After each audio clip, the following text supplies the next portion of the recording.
நேற்று சும்மா சொல்லக்கூடாதுங்க. திமுக இளைஞரணி மாநாடு பயங்கர பிரம்மாண்டமா நடந்துச்சு. அந்த மாநாட்டுல ஒரே ஒரு குறை தாங்க ஐயா, ஒரே ஒரு குறை. தயவு செஞ்சு இதை அடுத்த முறை சரி பண்ணி கொடுங்க. ரொம்ப கஷ்டப்பட்டுட்டோம்.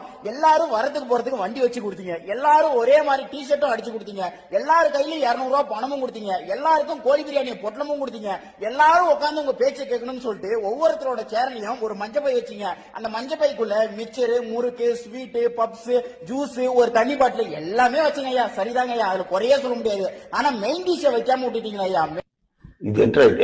4 கிலோமீட்டர் நடந்து போய் அந்த லைன்ல நின்று அந்த கூட்டத்துல அந்த சரக்கு பாட்டில வாங்கிட்டு வந்து நாங்க அடிக்கிறதுக்குள்ள நாங்க பட்ட கஷ்டம் எங்களுக்கு தான் தெரியும். தயவு செஞ்சு அடுத்த முறை கூட்டம் நடத்தும் போது நம்மளுதே சொந்த கடை இருக்கு, எல்லாரோட பையிலும் ஒவ்வொரு சரக்கு பாட்டில வச்சுட்டீங்கன்னா எங்களுக்கு பிரச்சனையே இல்லைங்க ஐயா. அழகா அடிச்சுட்டு உட்காந்துட்டு இருப்போம். இதுக்கோசரம் 4 கிலோமீட்டர் நடக்க வேண்டியதா இருக்கு.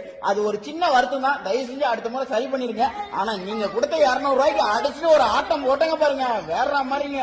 ரத்த கொதிப்பு மாமா நாருக்கு ரத்த கொதிப்பு ஒச்ச கல்ல உண்ட கல்ல பருப்பு இவர் வந்தா குடி சிறப்பு மைக்க பூடி மகன